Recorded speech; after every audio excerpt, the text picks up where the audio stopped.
بعد فأعوذ بالله من الشيطان الرجيم بسم الله الرحمن الرحيم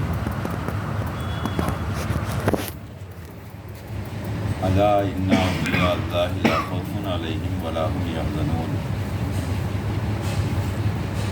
آمنت بالله صدق الله العلي العظيم وصدق رسوله النبي الأمين الكريم ونحن على ذلك لمن الشاهدين والشاكرين والحمد لله رب العالمين۔ درود پاک محبت کے ساتھ پڑھ لیں۔ سیدنا و مولانا محمد معدن الجود والکرم منبع العلم والحلم والحکم وآلہ وبارک وسلم صلاۃ و سلام علیک یا رسول اللہ۔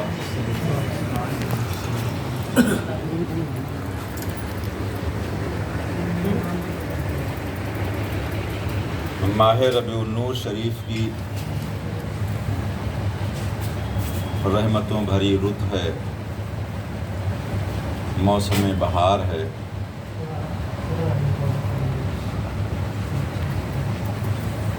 ایسے میں جا بجا سجنے والی ذکر کی مجلسیں مزید اس کے حسن کو دوبالا کرتی ہیں۔ سبحان اللہ۔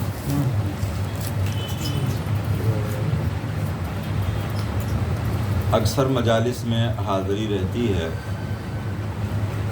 اور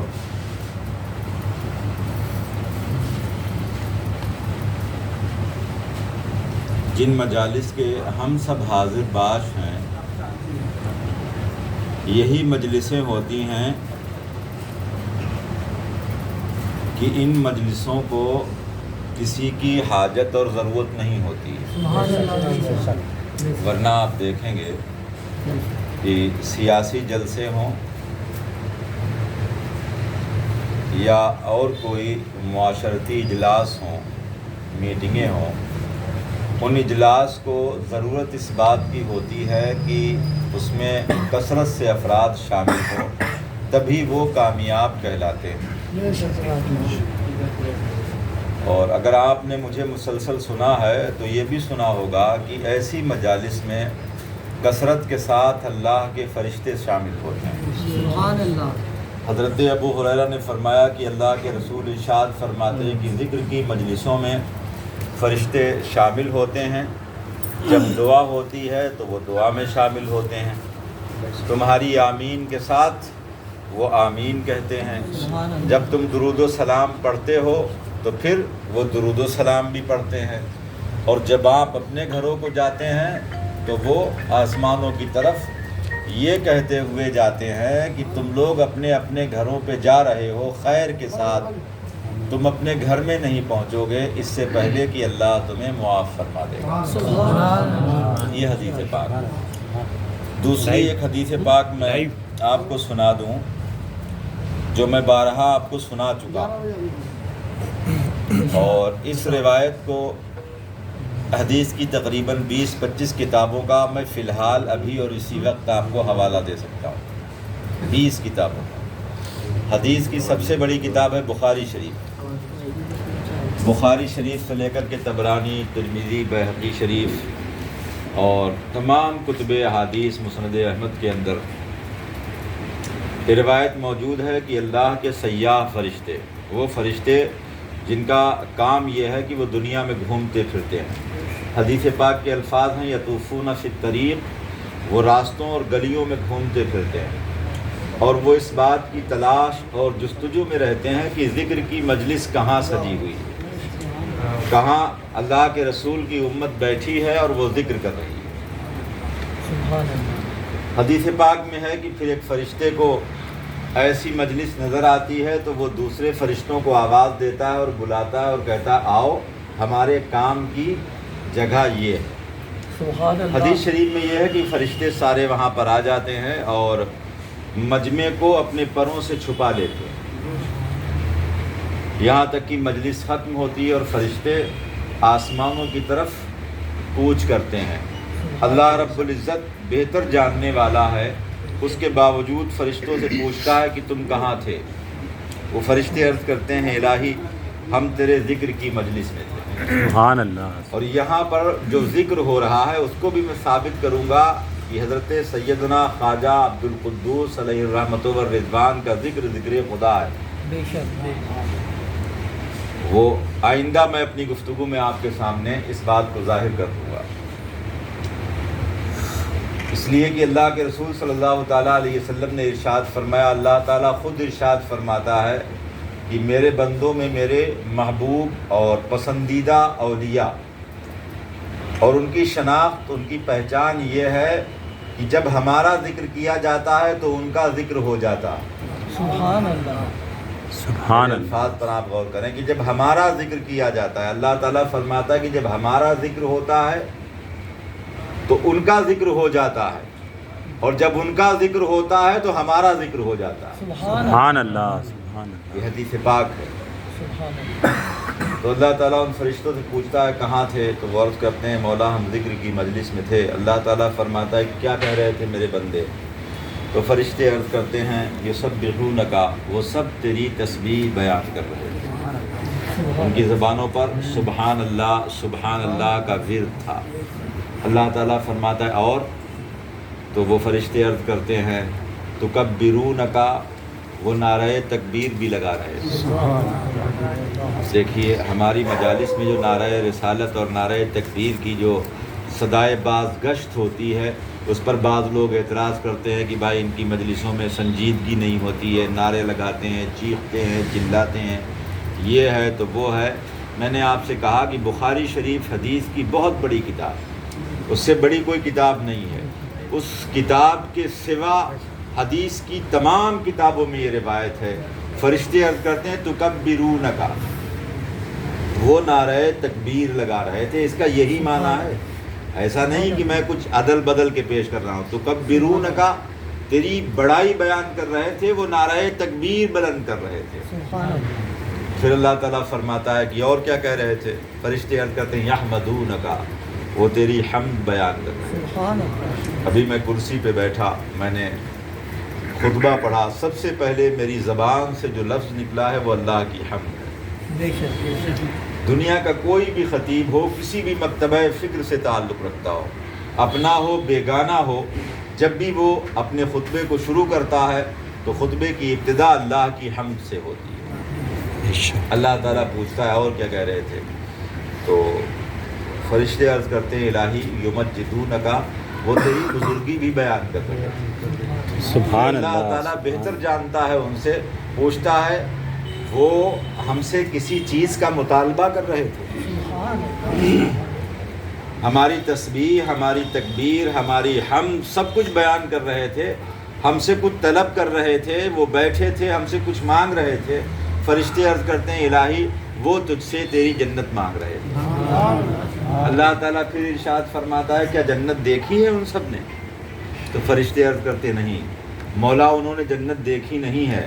اگر وہ دیکھ لیتے تو ان کے شوق اور ان کی لگن میں اور اضافہ ہو جاتا.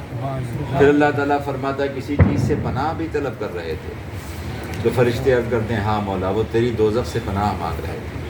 اللہ تعالیٰ فرماتا ہے دیکھا ہے انہوں نے دوزخ کو؟ تو فرشتے عرض کرتے نہیں مولا، انہوں نے دیکھا نہیں، اگر وہ دیکھ لیتے تو ان کی گریہ زاری، ان کا رونا بلکنا اور زیادہ مزید اس میں اضافہ ہو جاتا. اللہ تعالیٰ ارشاد فرماتا ہے تم سب گواہ ہو جاؤ، جتنے اس مجلس میں حاضر تھے سب کے سب گواہ ہو جاؤ، میں نے ان سب کو معاف کر دیا. سبحان اللہ. ایک فرشتہ عرض کرتا ہے الہی اس مجلس میں ایک شخص ایسا تھا جو نہ تو ذکر سننے کی غرض سے آیا تھا نہ ذکر کرنے کی غرض سے آیا تھا، تو نے اسے بھی بخش دیا. تو اللہ تعالیٰ فرماتا ہے ہم القوم، وہ قوم ہی ایسی ہے لا یشقا بہم جلیسہم، ہم ان کے پاس بیٹھنے والے کو بھی محروم نہیں رکھیں گے. وہ ذکر کرنے آیا ہو نہ آیا ہو مگر ان کے پاس بیٹھ گیا. ہم القوم، وہ قوم ہی ایسی ہے، وہ افراد ہی ایسے ہیں، وہ مجلس ہی ایسی ہے کہ ہم ان کے پاس بیٹھنے والوں کو محروم نہیں رکھتے. آج یہ عرس کی تقریب ہے، یہاں ہماری اور آپ کی حاضری، میں نے ابتدا ہی میں عرض کر دیا، یہی وہ مجلسیں ہوتی ہیں کہ جہاں افلاکی آتے ہوں وہاں خاکیوں کی ضرورت نہیں ہوتی ہے۔ سبحان اللہ۔ یہی وہ مجلس ہے، چند آئیں، معدودے آئیں، گنتی کے 4 آئیں، مگر اس کی کامیابی کی ضمانت یہ ہے کہ اللہ و رسول کا ذکر ہی کافی ہے۔ تو ہر مجلس کو ضرورت ہے، نہ اسے مائک کی ضرورت، نہ سسٹم کی ضرورت۔ یہاں تو بس ایک عارف باللہ کی بارگاہ میں ہم لوگ حاضر ہیں جنہوں نے دنیا کو ترک فرمایا۔ ان کی شان، ان کے مراتب کیا ہیں؟ اولیائی تحت آبائی، اللہ تعالیٰ فرماتا ہے میرے اولیاء میری آبا کے نیچے ہیں، انہیں کوئی ٹچ نہیں کر سکتا، نہ انہیں کوئی غم ہے نہ کوئی خوف ہے۔ اور ان کی شان وہ کہ آج انہی کی قبر پر آنے کو شرک اور بدعت قرار دیا جاتا ہے، جبکہ انہی کی قبر پر آ کر کے اللہ کے رسول نے ہمیں یہ بتایا کہ قبروں پر آنا شرک اور بدعت نہیں ہے۔ حضرت شیخ عبدالحق محدث دہلوی کی ذات ایسی ذات ہے کہ مولوی اشرف علی تھانوی دیوبندی مکتبہ فکر کے بہت بڑے امام ہیں اور ان کو خوب مانتے ہیں۔ انہوں نے اپنی کتاب میں لکھا ہے کہ کچھ اولیاء کرام صاحب حضوری ہوتے ہیں، انہی میں سے ایک ذات ہے سیدنا شیخ عبدالحق محدث دہلوی علیہ الرحمۃ۔ حضرت شیخ عبدالحق محدث دہلوی علیہ الرحمۃ والرضوان کو روزانہ جاگنے کے عالم میں اللہ کے رسول کی زیارت ہوتی ہے۔ سبحان اللہ، ایک دن نہیں، 2 دن نہیں، لوگ خواب میں دیکھتے ہیں سرکار کو، یہ ماتھے کی آنکھ سے بیداری کے عالم میں اللہ کے رسول کی زیارت کرتے ہیں۔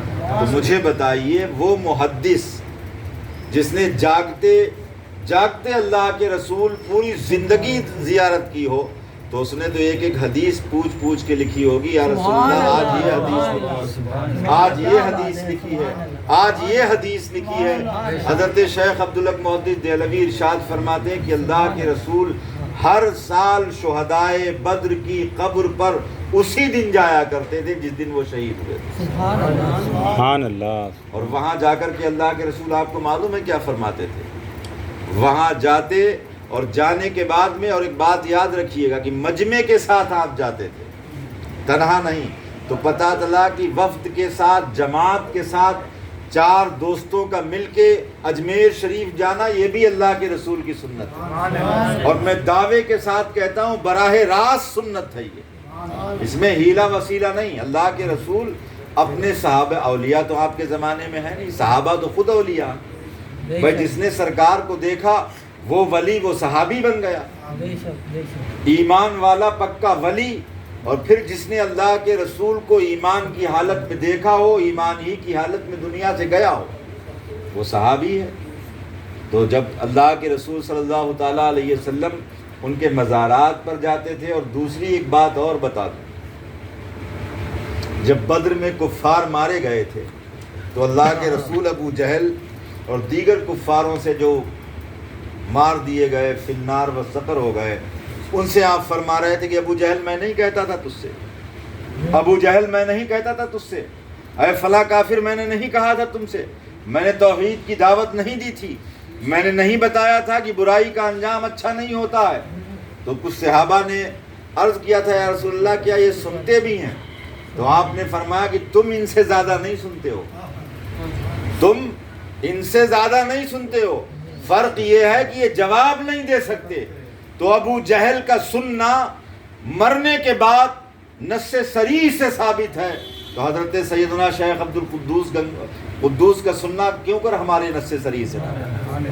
لہذا اللہ کے رسول وہاں جاتے، مجمع میں تقریر فرماتے اور ممبر بچھایا جاتا تھا۔ ایسے ہی نہیں، وہاں ممبر اور حدیث پاک کے الفاظ ہیں، یہ مجمع الزوائد وغیرہ میں جب آپ دیکھیں گے، بیہقی میں دیکھیں گے، اور دیگر کتب میں جب آپ دیکھیں گے تو سرکار وہاں، اچھا وہ تو ایک میدان ہے، تو وہاں کوئی ہاتھوں ہاتھ تھوڑے کہ صاحب ٹینٹ سے کرسی اٹھا لی، حدیث کا سیاق و سباق اور وہ ماحول یہ بتاتا ہے کہ ممبر آپ ساتھ لے کر کے جایا کرتے ہیں۔ سبحان اللہ۔ وہاں کوئی آبادی تھوڑی ہے کہ وہاں ممبر مل جائے، کچھ بھی مل جائے، اور ممبر تو صرف مساجد میں ہوا کرتا تھا، نہ اس صورت سے آج بینچ وغیرہ تھی کہ یہ تخت اٹھا لیے، شامیانہ تان لیا، یہ ماحول بھی نہیں۔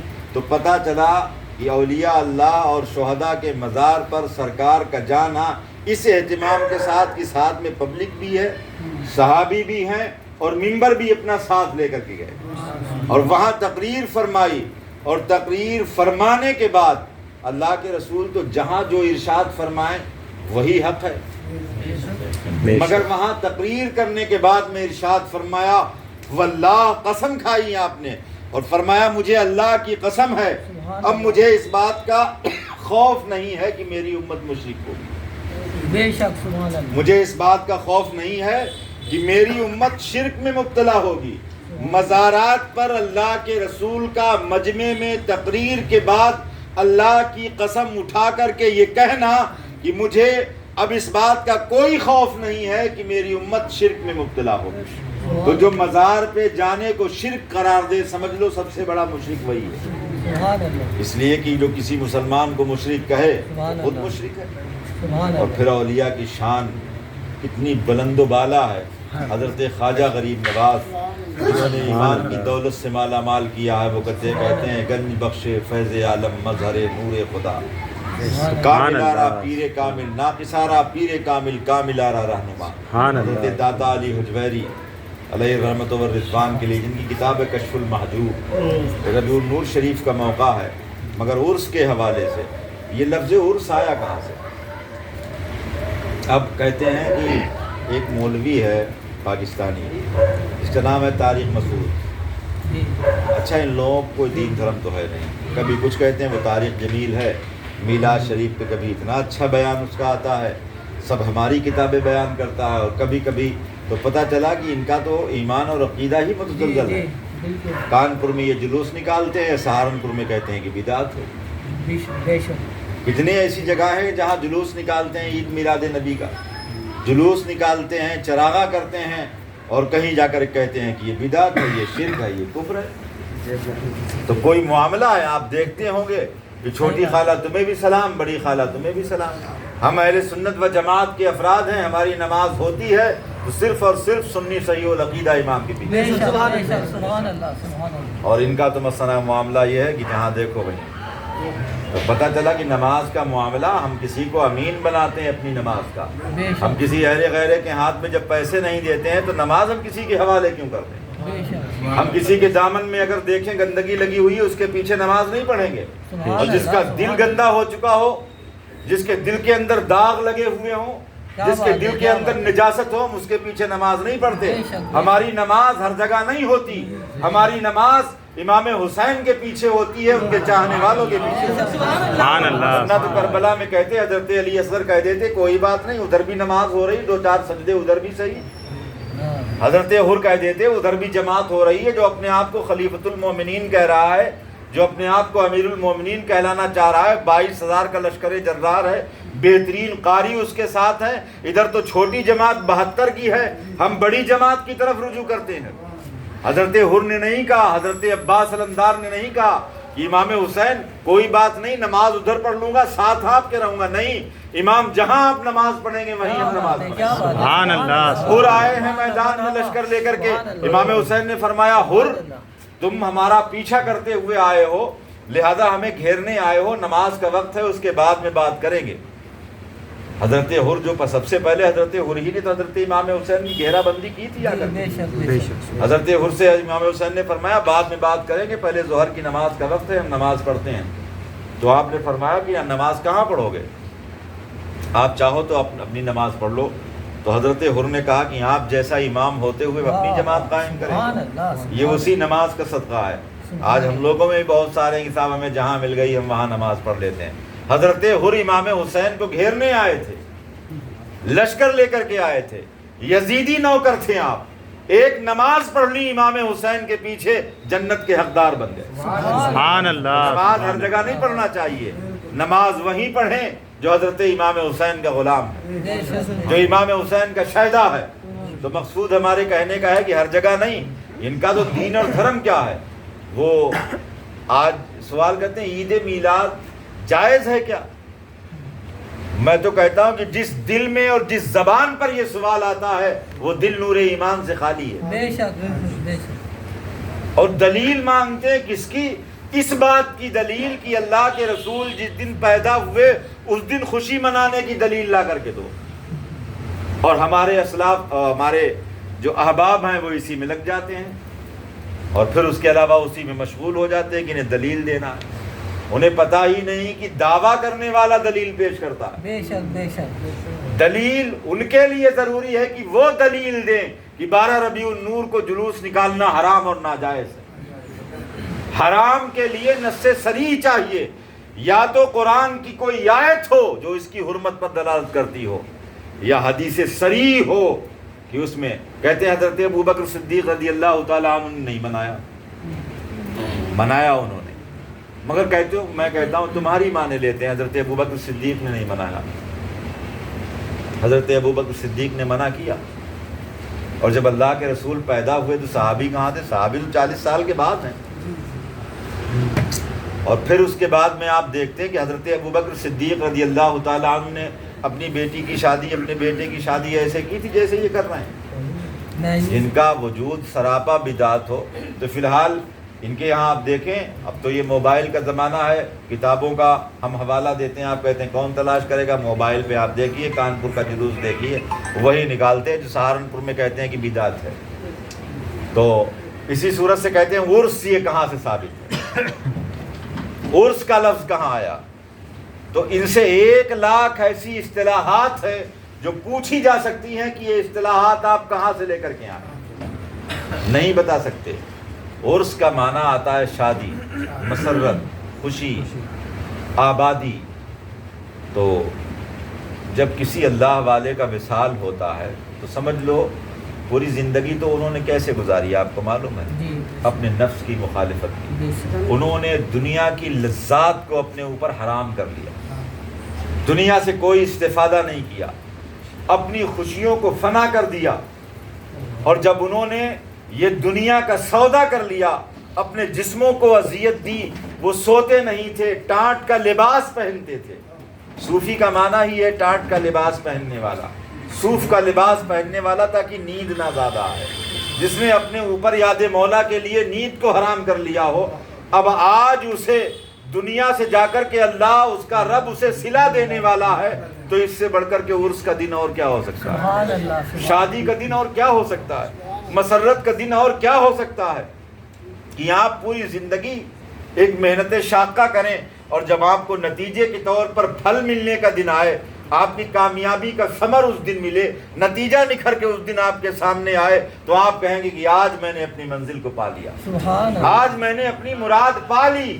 اللہ والوں کا جس دن وصال ہوتا ہے اسی دن یہ اپنی مراد پاتے ہیں. اور فرشتے قبر میں آ کر کے کہتے ہیں نم کا نومت العروس، سو جا جیسے پہلے رات کی دلہن سویا کرتے ہیں. تو اسی عروس سے ہے یہ عرس. تو یہ اصطلاحات ہے. اب ہم تو نہیں کہتے ہیں کہ عرس کا لفظ قرآن میں یا حدیث میں، مگر مزارات پر جانا یہ حدیث طیبہ سے ثابت ہے. اس دن جانا جس دن وصال ہوا یہ بھی ثابت ہے. وہاں سے فیض ملتا ہے. اللہ کے رسول نے ارشاد فرمایا کہ تمہیں قبروں کی زیارت دنیا میں زاہد بنا دے گی، نیک بنا دے گی. یہ اللہ کے وہ مخصوص بندے ہیں، یہ وہ خاص بندے ہیں. اب دیکھیے انہی کی مزارات پر جانے کو یہ شرک اور بدعت کہتے ہیں. صرف سمجھ کا پھیر ہے.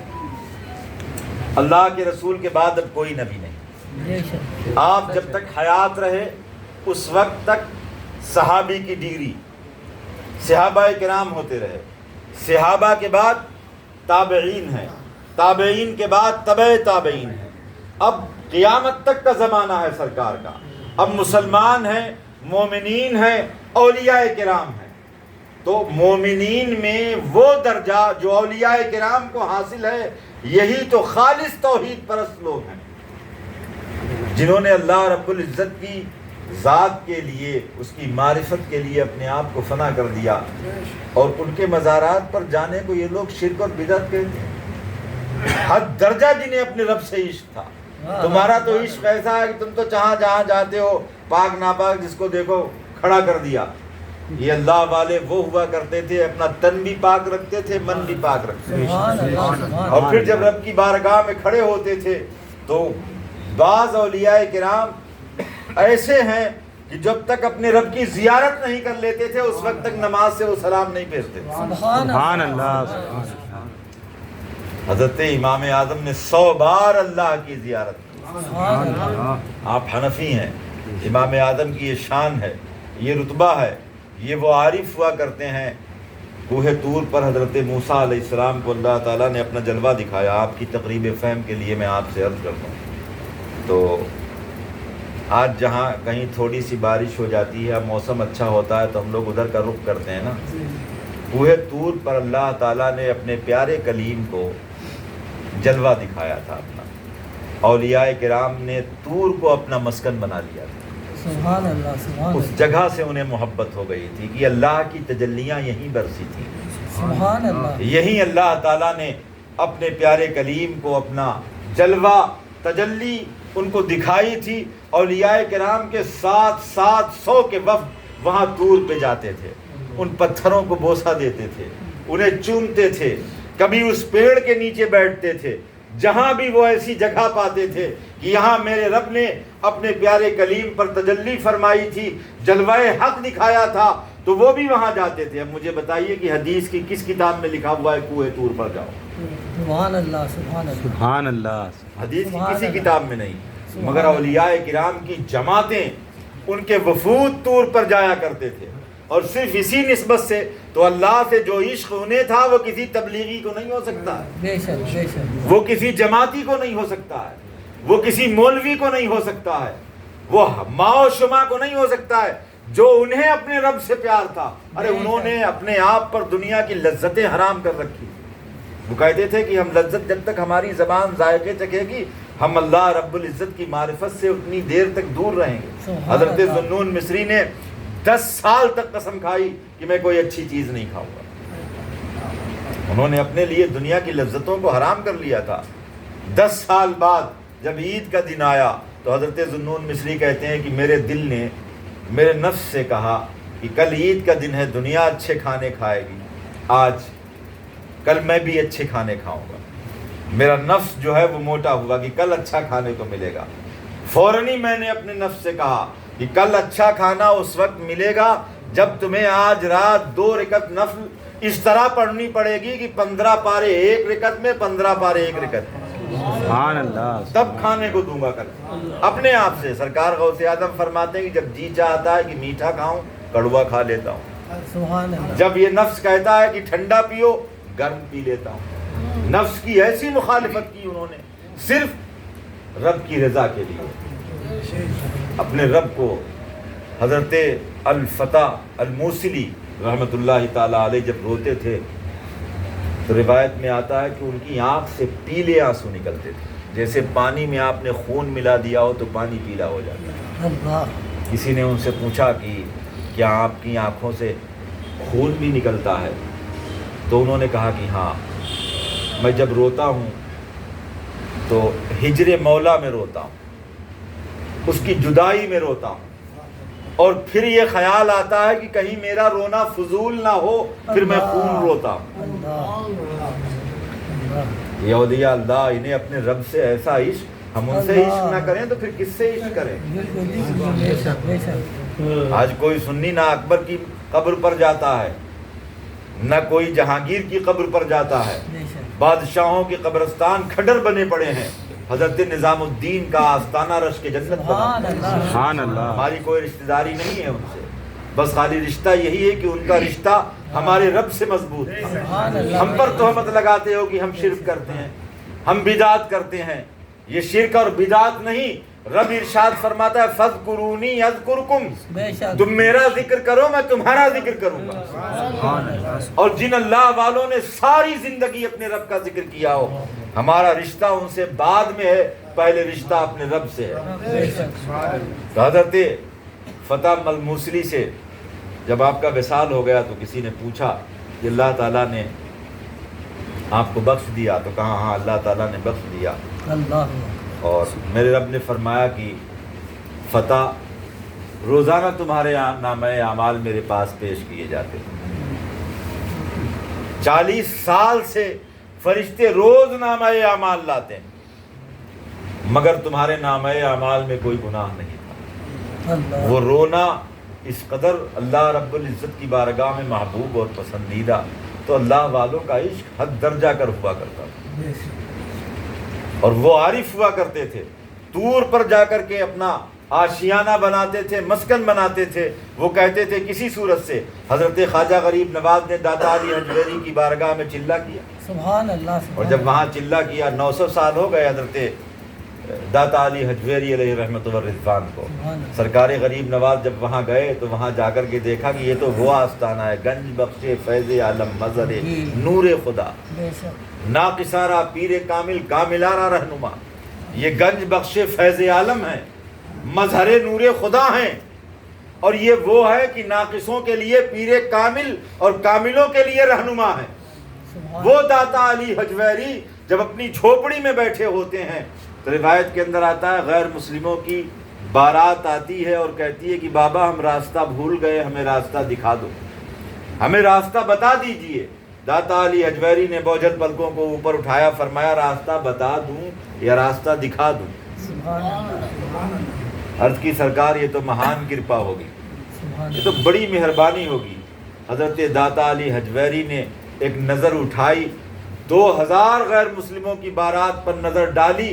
حجویر کا ایک ایک ذرہ گواہ ہے کہ 2000 غیر مسلموں کی بارات زبان حال و قال سے کہہ رہی تھی بابا بس کرو، راستہ دکھ گیا ہے، کھڑے حجویر میں ہے، نہ مکہ نگاہوں سے چھپا ہے نہ مدینہ نگاہوں سے، اور مدینہ ہی نہیں صاحب مدینہ بھی ہمیں نظر آتے ہیں، اور وہ فرما رہے ہیں کہ میرے غلام کے ہاتھوں میں کلمہ پڑھ کے مشرف با اسلام. سبحان اللہ. وہ حضرت داتا علی حجویری کشف المحجوب جن کی بہت معتبر کتاب ہے، اس میں ارشاد فرماتے ہیں حضرت ابو اسحاق ابراہیم، دیکھیے اللہ والوں نے کیسے اپنے باطن کو سنوارا ہے، کس صورت سے اللہ تعالیٰ کی بارگاہ میں اپنے آپ کو پیش کیا کہ اللہ تعالیٰ نے ساری خلق ان کی تابعدار کر دی. فرماتے ہیں کہ حضرت ابو اسحاق ایک اللہ والے کی جستجو، جن کا نام تھا حضرت شیخ مسلم المغربی رحمۃ اللہ تعالیٰ علیہ، ان کا بڑا شہرہ سنا تو ان کے پاس جب پہنچے تو نماز ہو رہی تھی، لہذا یہ بھی نماز میں شامل ہوئے. لہذا جب نماز پڑھی انہوں نے تو یہ عرب شریف کے خاص علاقے کے رہنے والے تھے، مگر وہ مغرب کے رہنے والے تھے تو ادھر کا لہجہ عربی اتنا اچھا نہیں تھا. لہذا انہوں نے نماز پڑھی تو نماز میں انہیں کوفت محسوس ہوئی اندر سے، جیسے آج کوئی اچھا ادیب بیٹھا ہو اردو کا اور مجھ جیسا ٹوٹی پھوٹی اردو بولنے والا وہاں پر بولے تو اسے کوفت ہوتی ہے. جب کسی کا ادب یا کسی کی زبان سے کھلواڑ کی جاتی ہے تو بہت اندرونی تکلیف ہوتی ہے. تو حضرت ابو اسحاق جو ہے انہوں نے دیکھا کہ ان کی زبان کوئی اچھی نہیں، قرآن خود بہتر نہیں پڑھنا ہے، لہذا بولے کہ ہمارا تو سفر بیکار ہوا. بعض لوگ فیصلہ کر لیتے ہیں نا بہت جلدی. اللہ والوں خاک رانے خاک سارانے جہاں را با حقارت مانگر توچے دانی کی دری گرد سوارے باشد. اقبال کہتا ہے کہ خاک سارانے جہاں کو، زمین پر بیٹھنے والوں کو حقارت کی نظر سے نہ دیکھو. تمہیں نہیں معلوم ہے ان کے دامن میں جو گرد و غبار ہے پوری دنیا اسی کے اندر چھپی ہوئی. توچے دانی کی دری گرد سوارے باشد، تمہیں نہیں معلوم اسی دھول میں کوئی سوار بھی ہے، اور اس وادی کا سوار ہے جس وادی کا سفر اچھے اچھوں کو نصیب بھی نہیں ہوتا ہے. معرفت کی راہ کا، سلوک کا مسافر اس راہ میں، اس دامن میں ہو سکتا ہے. تو حضرت ابو اسحاق فرماتے ہیں میں نے نماز پڑھی اور میں نے سوچا کہ یہ کوئی خاص معاملہ نہیں ہے. حضرت جنید بغدادی کے پاس بھی ایک شخص گیا تھا مرید ہونے، 1 مہینہ رہا، جانے لگا.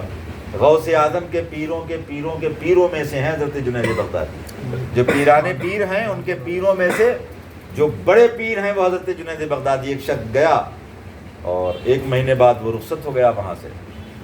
تو حضرت جنید بغدادی فرمایا کیوں آئے تھے؟ تو کہا مرید ہونے آیا تھا آپ سے.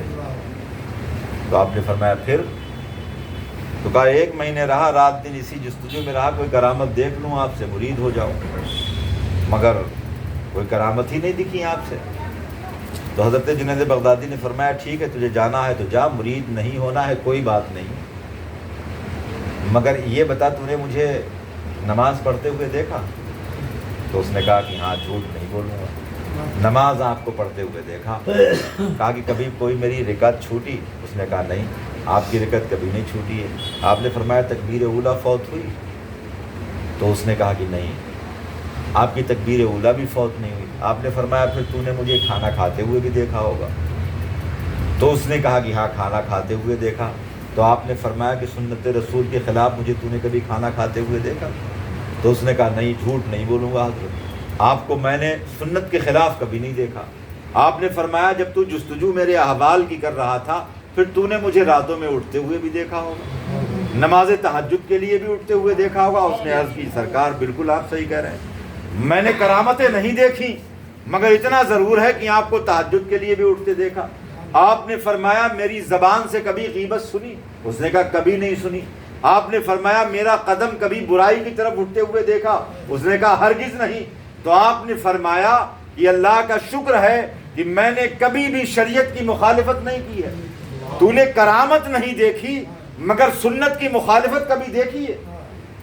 جیسے کہ آج کل ہم لوگ تلاش کرتے ہیں، کہتے ہیں فلاں پیر کے جتنے مرید ہیں وہ سب کے سب مالدار ہیں، چلو وہیں مرید ہو لیتے ہیں۔ میں نے سنا ہے، اور بعض مرید ایسے ہیں ایسی ویڈیو بھیجتے ہیں پیروں کی، بڑا افسوس ہوتا ہے مجھے، بہت افسوس ہوتا ہے۔ جس کو دیکھو وہ اپنے پیر کی ڈگڈگی بجا رہا ہے، بیجا کرامتیں گڑ گڑ کے بیان کر رہے ہیں۔ پیر سے وابستگی اچھی بات، اچھا پیر سے وابستہ ہونا کس معنی کر ہوتا ہے؟ اس معنی کر ہوتا ہے کہ یہ پیر پہنچا ہوا ہے مجھے بھی پہنچا دے گا، معرفت کی راہ کا وہ مسافر ہے، اس ڈگر میں جو شیطان آئے گا مجھے راستہ بتا دے گا کہ یہاں پر ایسے چلنا ہے، یہاں پر ایسے چلنا ہے۔ ہم اس راہ کے مسافر رہ چکے ہیں، معرفت کی راہ کے، لہذا تم ایسے نکل کے آ جاؤ میرے پیچھے پیچھے۔ یہ الگ بات ہے کہ پھر پیران اعظام مدد بھی کرتے ہیں، مصیبت میں بھی کام آتے ہیں، بگڑی بھی بناتے ہیں، مگر اصل جو مقصود ہوتا ہے پیر کے معنی امام کے آتے ہیں، پیشوا کے آتے ہیں، آگے آگے چلنے والے کے آتے ہیں۔ لہذا جس راہ کے مسافر آپ بننا چاہ رہے ہیں پیر اس راہ میں چل چکا ہے، لہذا اس کے پیچھے پیچھے لگ جاؤ۔ ہم لوگوں کا بھی حساب کتاب ٹھیک نہیں ہے۔ تو حضرت جنید بغدادی رحمۃ اللہ تعالی علیہ نے فرمایا تو نے کبھی شریعت کے خلاف میرے قدم کو اٹھتے ہوئے نہیں دیکھا، اللہ نے اسے توفیق بخشی۔ تو مقصود میرے کہنے کا یہ ہے کہ حضرت ابو اسحاق جب پہنچے وہاں حضرت شیخ مسلم المغربی کے یہاں، تو انہوں نے زبان جو ہے کچھ ان کی ایسی عربی نہیں تھی، لہجہ جیسے آج ہم لوگ کتنی قرآن سیکھتے ہیں، ہمارے دیکھیے باشرہ لوگ بیٹھے ہوئے ہیں جو عبور رکھتے ہیں قرآن پڑھنے پر، مگر عربی بچہ جس صورت سے قرآن شریف پڑھ سکتا ہے ہم ہرگز نہیں پڑھ سکتے۔ ہم نے مدارس میں اساتذہ کی جوتیاں سیدھی کی، 7 سال تک قرأت ہم نے پڑھی ہے، مگر اس کے باوجود جو ان کا لہجہ ہے وہ ہمارا نہیں۔ یہ اصل میں مٹی اور خمیر کی بھی بات ہے اور عرب سے دوری کی بھی بات ہے۔ اور کبھی کبھی ماشاءاللہ ایسا ہوتا ہے کہ بنگلہ دیش کی زبان کیسی ہے، نہایت ٹوٹی پھوٹی زبان ہے، مگر میں نے ابھی دیکھا ہے کہ بنگلہ دیش کا ایک بچہ جو ہے وہ حرم شریف میں غالباً قرأت کا مقابلہ ہوا تو دنیا میں 3 نمبر پر آیا۔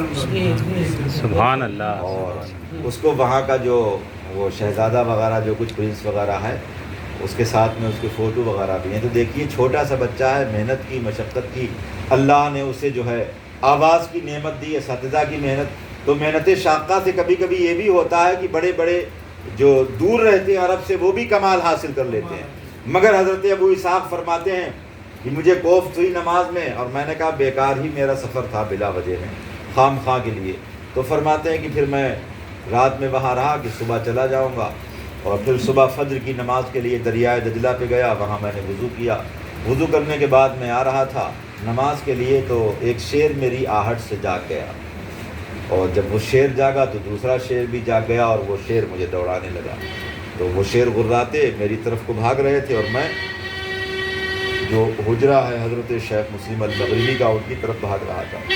فرماتے ہیں شیر کا غرانا اور میری آہو بکا سن کے شیخ مسلم باہر آئے، اور باہر آنے کے بعد میں آپ نے شیروں کی طرف جب دیکھا تو شیروں نے فوراً ہی سر جھکا لیا۔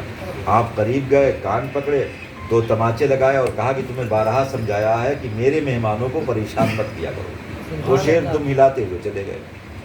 حضرت ابو اسحاق فرماتے ہیں کہ میں نے کہا حضرت یہ کیا ماجرا ہے؟ تو آپ نے فرمایا کہ تم نے مخلوق کے لیے اپنا ظاہر سنوارا، تم نے مخلوق کے لیے اپنا ظاہر سنوارا، اسی لیے مخلوق سے ڈرتے ہو۔ ہم نے اللہ کے لیے اپنا باطن سنوارا ہے، ساری مخلوق مجھ سے ڈرتی ہے۔ اولیاء اللہ کی یہ شان، ان کی کرامات بے انتہا اور بے شمار ہیں۔ لہذا میں عرض کر رہا تھا حضرت ذو النون مصری کے تعلق سے حضرت ذوالنون مصری نے دنیا اپنے اوپر بالکل حرام کر لی، لذتیں اس کی، 10 سال تک اچھا کھانا نہیں کھایا، اور جب عید کا دن آیا تو عید کے دن خیال کیا کہ دل نے کہا کہ کل صبح تو پوری دنیا اچھا کھائے گی، عید کا دن ہے، عید کے دن تو روزہ رکھنا بھی جائز نہیں ہے، حرام ہے عید کے دن روزہ رکھنا، لہذا خوشی کا تعلق کھانے پینے سے بھی ہوتا ہے۔ اب انسان خوشی کیا منائے جس کے پیٹ ہی میں کچھ نہیں ہے، رقص و سرور میں کہاں اسے لطف آئے گا؟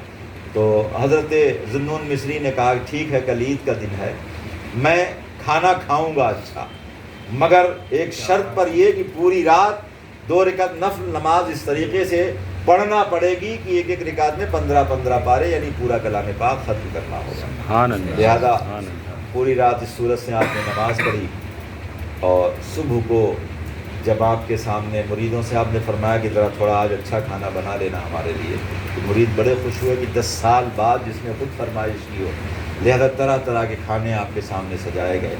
آپ نے نوالا اٹھایا اور منہ کے قریب ہی لا رہے تھے، یہ اندر سے نفس کی آواز آئی کہ آخرکار میں کامیاب ہو ہی گیا۔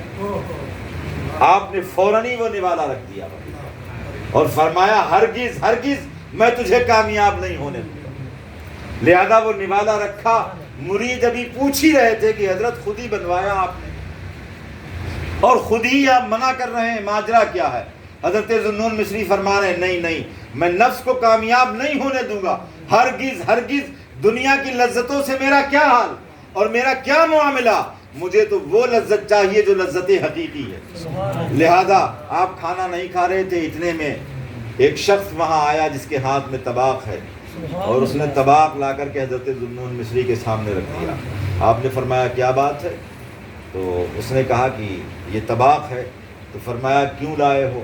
کہا لایا نہیں ہوں، بھیجا گیا ہوں۔ سبحان اللہ، میں بھیجا گیا ہوں، رات صبح عید ہے اس لیے میں نے کھانا اپنے گھر میں بڑی لگن، ذوق اور شوق اور محنت سے بنایا تھا، لہذا کھانا بنانے کے بعد میری آنکھ لگ گئی، میں نے اللہ کے رسول کو خواب میں دیکھا ہے، اور سرکار نے ارشاد فرمایا کہ یہ کھانا میرے غلام ذوالنون مصری کو دینا اور میرا پیغام دے دینا اس کو، اور کہہ دینا کہ ذوالنون آج ایک لمحے کے لیے اپنے نفس سے صلح کر لو، سبحان اللہ، تھوڑی دیر کے لیے صلح کر لو۔ روایت میں آتا ہے کہ حضرت ذوالنون مصری نے جب یہ سنا تو آپ نے فرمایا کہ میں اپنے آقا کا فرما بردار بندہ ہوں، میں سرکش نہیں ہوں، میں نافرمان نہیں ہوں، لہذا روایت میں آتا ہے نہایت رغبت کے ساتھ آپ نے وہ کھانا تناول فرمایا۔ تو مقصود میرے کہنے کا یہ ہے کہ اولیاء اور صلحاء کی وہ جماعت جو آج زیر زمین ہیں مگر انہوں نے اپنی زندگی کو فنا کر دیا اللہ کے لیے، اس کے دین کے لیے، شریعت کے تحفظ کے لیے،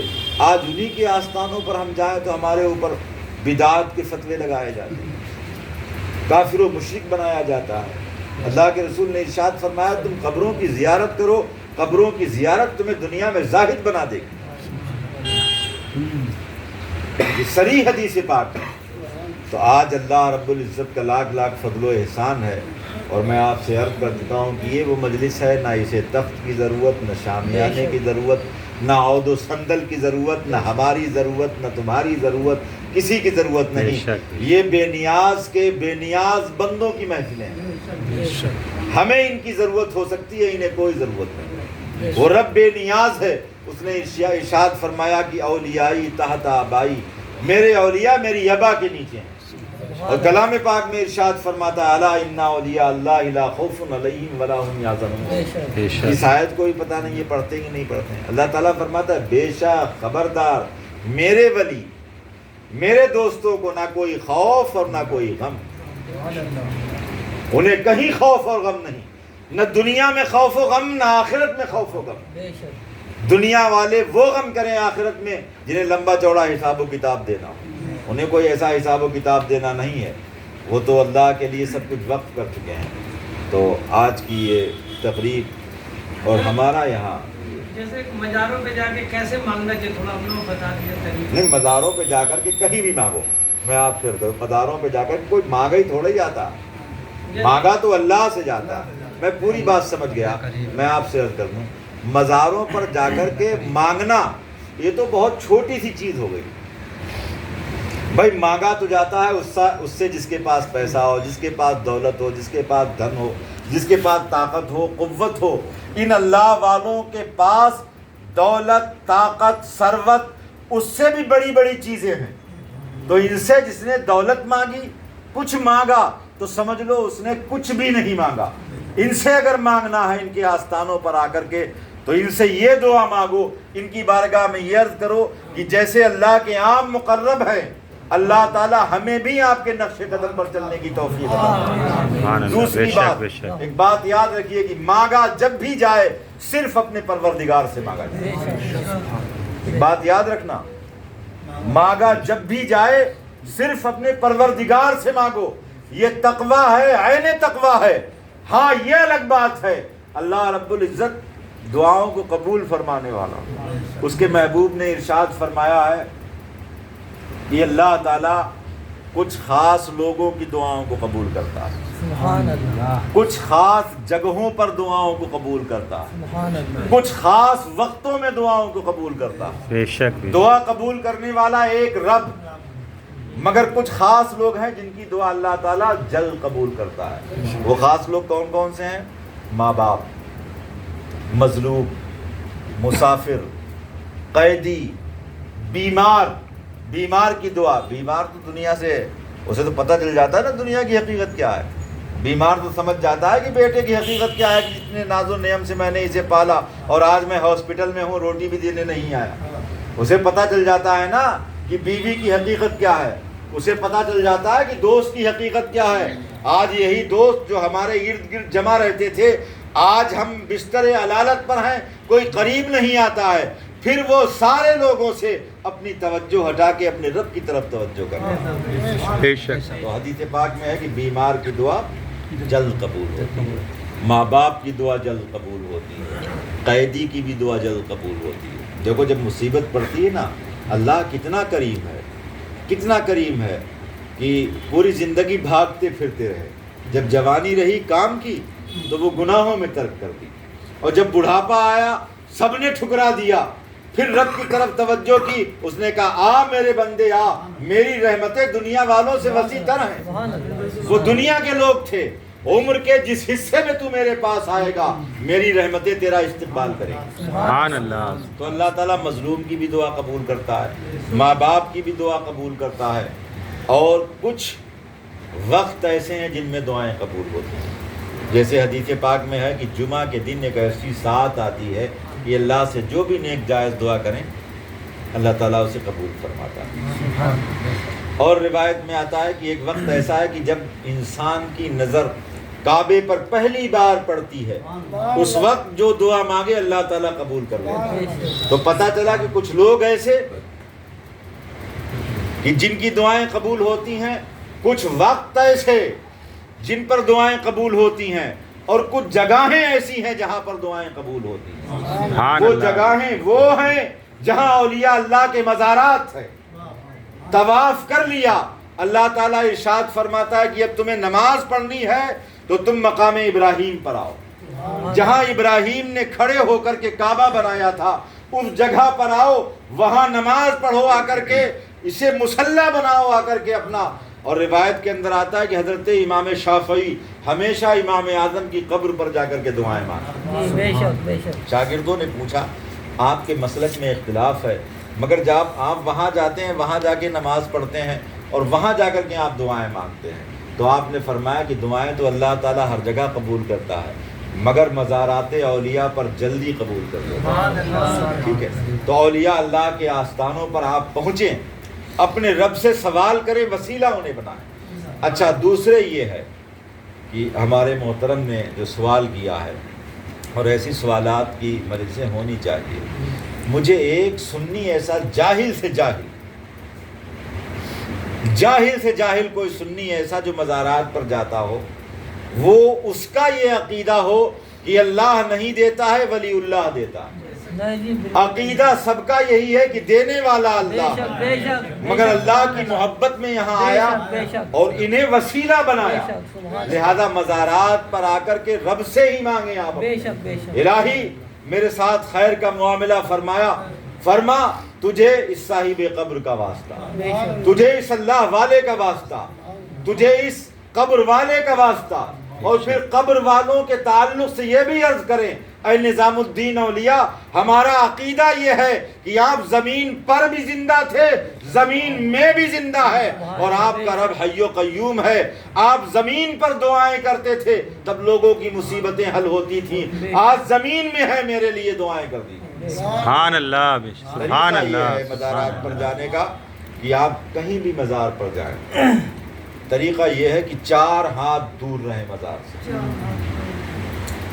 اور وہاں جو ہے وہ چوما چاٹی زیادہ نہ کریں، اور اگر کوئی چوم لیتا ہے تو اس کے اوپر بدعت کا فتویٰ بھی نہ لگائیں، یہ بھی یاد رکھیے گا۔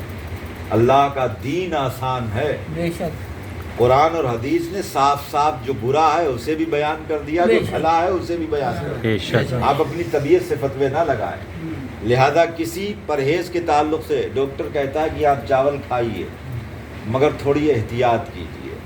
علماء اس لیے فرماتے ہیں کہ چومنا کوئی شرک اور بدعت نہیں ہے، مگر علماء یہ فرماتے ہیں کہ حدیث پاک میں ہے کہ تہمت کی جگہ سے بھی بچو، تہمت کی ہر اس چیز سے بچو۔ تم تو بوسہ دے رہے ہو دہلیز کو، ہو سکتا ہے کہ کوئی مردود کہہ دے میں نے اس کو مزار پر سجدہ کرتے ہوئے دیکھا۔ اتقوا مواضع التہم، اتقوا مواضع التہم، تہمت کی جگہ سے بھی بچو۔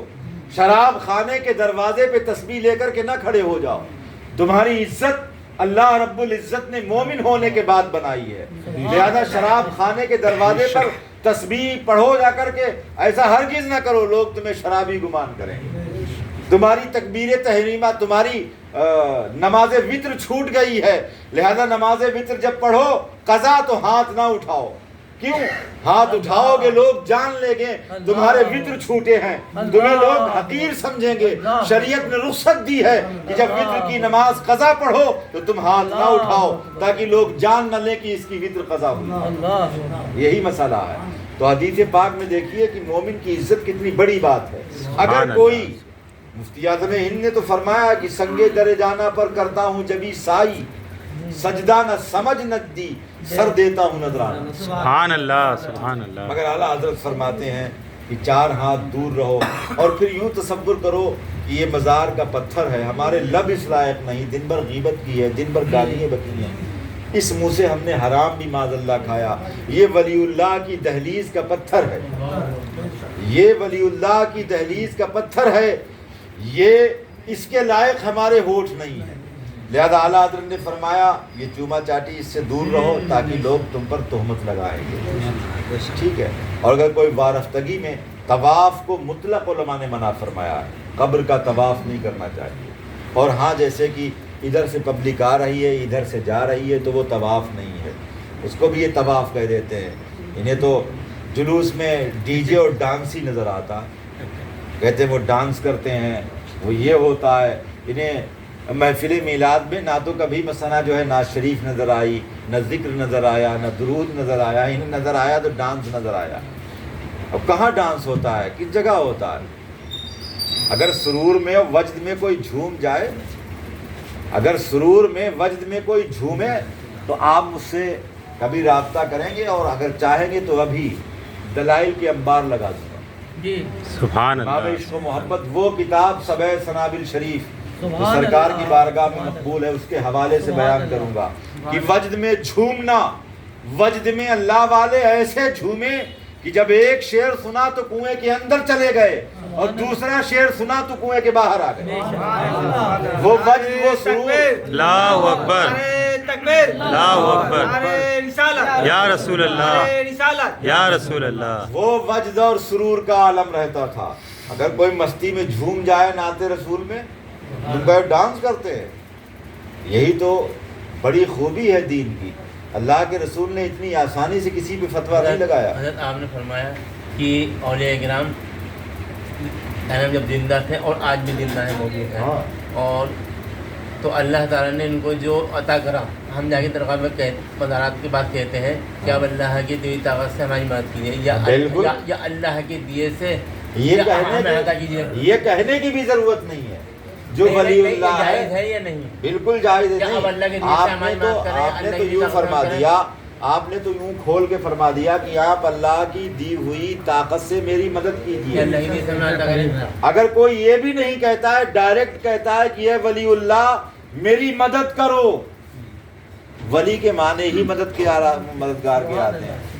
انا ولیہ حافظہ و ناصرہ، ولی کے معنی ہی مددگار کے آتے ہیں. اگر کوئی یہ بھی نہ کہے کہ اللہ نے جو آپ کو طاقتیں دی ہیں، جو طاقتیں، جو خزانے آپ کو دیے، ان خزانوں میں سے مجھے دیجیے.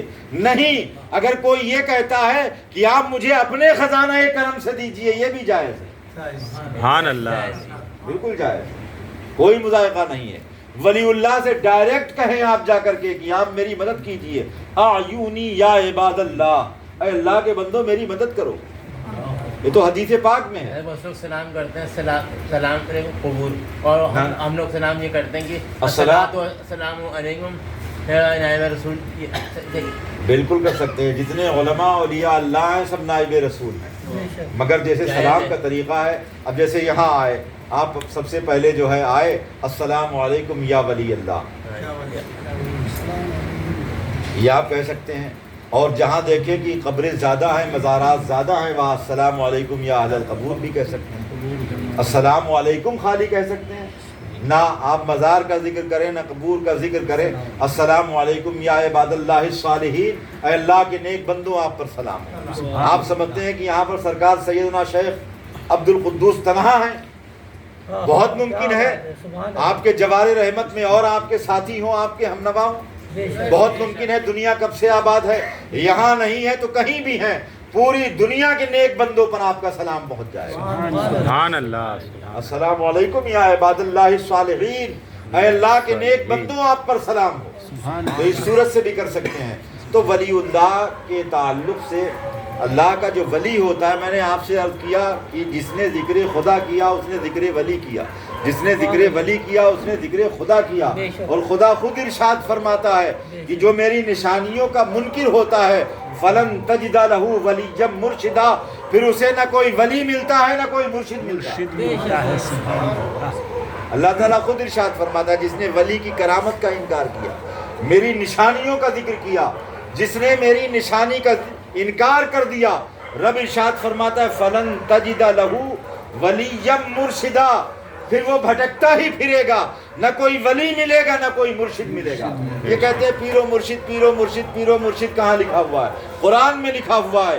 رب ارشاد فرماتا ہے ہم اسے مرشد ملنے ہی نہیں دیتے جو اولیاء کا دشمن ہوتا ہے. سبحان اللہ. سبحان اللہ. آپ سورہ کہف پڑھیں اور اس میں دیکھیں اللہ رب العزت صاف ارشاد فرماتا ہے تم کہتے ہو کہ ہمیں مرشد نظر نہیں آتا، قرآن میں تمہیں تو جیتا جاگتا مرشد نہیں نظر آئے گا.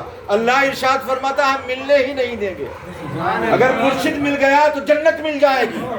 میرے نبی کا گستاخ ہے تو نے ولی کی توہین کی ہے. نہ ولی ملے گا، نہ پیر ملے گا، نہ مرشد ملے گا. سبحان اللہ. تو اس چیز کا خیال رکھیں. گفتگو طویل ہو گئی، مگر جو میں آپ سے احتیاط کی باتیں جو عرض کر رہا تھا، دیکھیے ایک ہے فتویٰ اور ایک ہے تقویٰ اور اہل علم کی جو باتیں ہوتی ہیں. اب جیسے آپ لوگ ایسی نگری میں رہتے ہیں جہاں حضور ثمر ملت علیہ رحمت و رضوان کا فیضان جاری و ساری ہے، کوئی نہیں.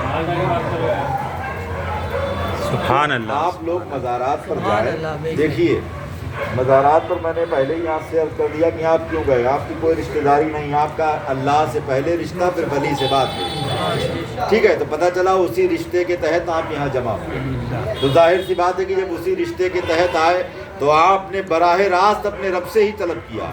جاہل سے جاہل سنی کا بھی یہ عقیدہ نہیں ہے کہ اللہ نہیں دیتا ہے ولی اللہ دیتا ہے. وہ بھی جانتا ہے کہ اللہ کے نیک بندے اللہ نے انہیں طاقت دے رکھی ہے. پھر وہ چاہیں ان سے مانگے یا ان کے وسیلے سے مانگے یا ان کے آستانے پر آ کر کے انہیں وسیلہ بنا کے اپنے رب سے مانگے، ہر صورت سے جائے. سبحان اللہ. سبحان اللہ. جیسے بھی چاہے طلب کرے اور جو چاہے مانگے. ایک بات یہ بھی یاد رکھیے گا، وہ تو میں نے بات آپ کو اس لیے کہ آپ لوگوں میں مجھے زیادہ محنت کی ضرورت نہیں پڑتی کہ اللہ والے سے کیا مانگنا ہے کیا نہیں مانگنا، ٹھیک ہے. اللہ والے سے آپ جو چاہے مانگ لیں، بیٹا مانگ لیں، بیٹی مانگ لیں، دولت مانگ لیں، عزت مانگ لیں، شہرت مانگ لیں، اور ایسے بہت سارے واقعات ہیں. سرکار غوث اعظم کے واقعات. سلسلہ نقش بند کے جو بانی ہیں وہ کیا تھے, کس کی دعا سے وہ لڑکی سے لڑکا بنے ہیں, اور غوث اعظم نے ایک ایک نہیں 7 دیے. تو اللہ کے کرم سے اس کے خزانوں سے دیے. دینے والی رب کی ذات, اس کے حکم کے بغیر ایک پتا بھی نہیں ملتا. مگر جو میرا مشورہ آپ سے ہے وہ عرض یہی ہے کہ مزار پر جب بھی جائیں 4 ہاتھ دور رہیں اور صاحب قبر کو رب کی بارگاہ میں وسیلہ بنائیں. یہ احسن طریقہ ہے, اچھا طریقہ ہے کہ الہی ہم ناقص, ہمارے اٹھے ہوئے ہاتھ ناقص, ہمارا وجود ناقص, الہی یہ تیرا بندہ جو قبر میں سویا ہوا ہے یہ کامل ہے, اس کا وسیلہ کامل ہے, تیرا محبوب کامل ہے. مولا ان کی وجہ سے, ان کے واسطے سے, ان کے وسیلے سے تو مجھے بیٹا عنایت فرما, مجھے عزت عنایت فرما, بیماری سے شفا نصیب فرما, مولا مجھے نیک اور جائز دولت نصیب فرما. تو آپ اللہ والوں میں جا کر کے اس صورت سے سوال کر سکتے ہیں, اور ان کے آستانوں سے ملتا ہے. جنہوں نے فیض پایا ہے, جو اس وادی کے مسافر ہیں وہ جانتے ہیں ملتا ہے, اور جو محروم ہیں جنہیں کبھی کچھ میسر ہی نہیں آیا تو وہ کیا سمجھیں. تو مزارات اولیاء کی حاضری میں نے وقت آپ کا زیادہ لے لیا.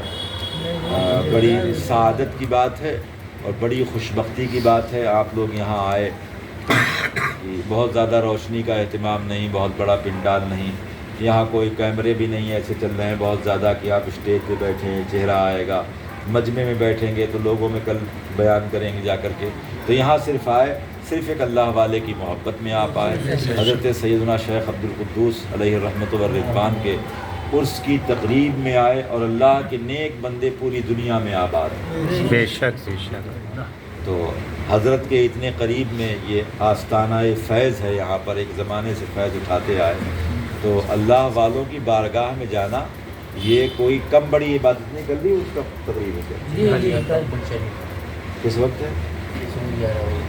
11 کا پروگرام بھی کر لو اور اس کا پروگرام. بہت اچھی بات ہے. تو کل بھی آپ شامل ہوں, اور میں انشاءاللہ کسی موقع سے یہ ثابت کروں گا دلائل کے ساتھ میں کہ اولیاء اللہ کی صحبت میں بیٹھنا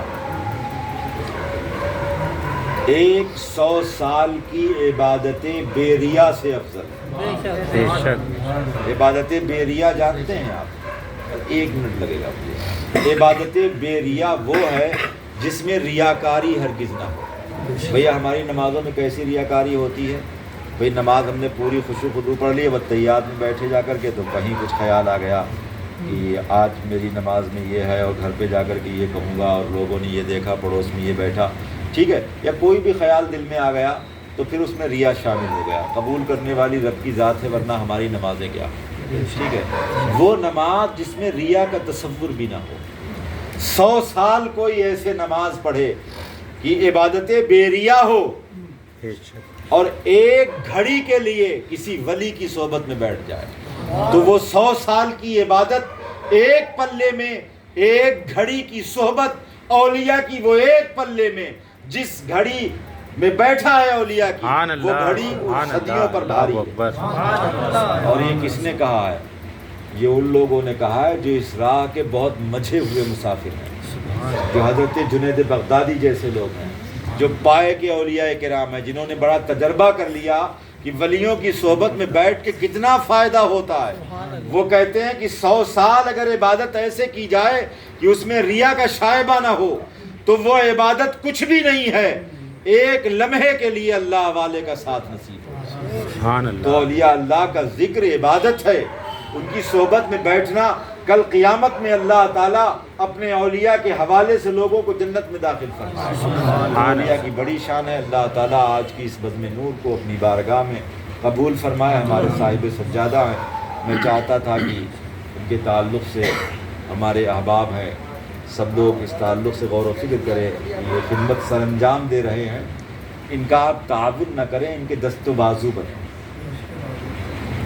اور ان کی بھی خیر گیری کیا کریں. ماشاءاللہ یہ ماہانہ طور پر بھی یہاں جو ہے مجلس کرتے ہیں, اور اگر آپ کو بے خطا کوئی چاہیے ہو تو آپ آسمان پر جائیے اور حضرت جبریل سے عرض کیجیے جا کر کے کہ مجھے کوئی ایسا بندہ اللہ کا دے دے جو بے خطا ہو, بے لغزش ہو.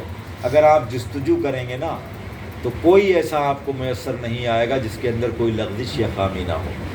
تو آپ لوگ صرف یہ دیکھیں امت رسول کے تعلق سے ہمیشہ اچھا سوچیں، بھلا سوچیں، اور جو لوگ ان خدمات کو انجام دے رہے ہیں، سجادگی کی خدمات ہیں، مساجد کی خدمات ہیں، تو ان لوگوں کے تعلق سے جو ہے وہ خیر کا جذبہ اپنے دل کے اندر رکھا کریں، یہ بہت اچھی بات ہوگی۔ تو اللہ تعالیٰ آج کی اس بزم کو قبول فرمائے، آمین۔ اور ہم سب کا یہاں پر حاضر آنا بھی قبول فرمائے۔ دوران خطاب مجھ سے کوئی لغزش ہو گئی ہو، اللہ تعالیٰ معاف فرمائے۔ استغفر اللہ ربی من کل ذنب واتوب الیہ وما علینا الا البلاغ۔